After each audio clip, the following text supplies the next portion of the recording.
Welcome to our channel. Today we how to backup your Chase Freedom data export step by step clearly. Open your Chase account in a web browser. Log in using your username and password.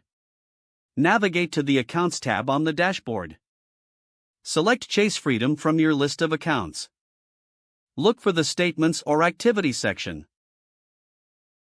Choose the time period for which you want to export data. Click on the Download or Export option. Select the file format you prefer, such as CSV or PDF.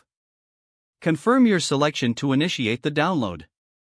Locate the downloaded file in your computer's Downloads folder. Open a secure storage solution, such as an external hard drive or cloud storage. Create a new folder to store your Chase Freedom data. Rename the folder appropriately for easy identification. Drag and drop the downloaded file into the new folder. Ensure the transfer is complete before closing any programs. Optional, create a backup in a second location for added security. Periodically repeat this process to keep your data current. If the page does not load, refresh the browser or try again in a private or incognito window.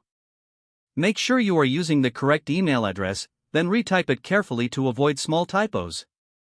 If your password is not accepted, use the reset option and create a new strong password you can remember.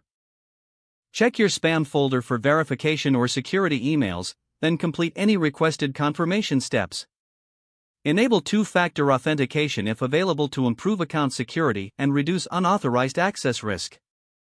After signing in, review your profile details so your contact information and settings are accurate and current. If you see an error message, note it down and try again after restarting your device and internet connection. Log out when you finish, especially on shared devices, to keep your account and payment information secure. If the page does not load, refresh the browser or try again in a private or incognito window. Make sure you are using the correct email address, then retype it carefully to avoid small typos. If your password is not accepted, use the reset option and create a new strong password you can remember. Don't forget to like this video and subscribe to our channel for more step-by-step tech guides.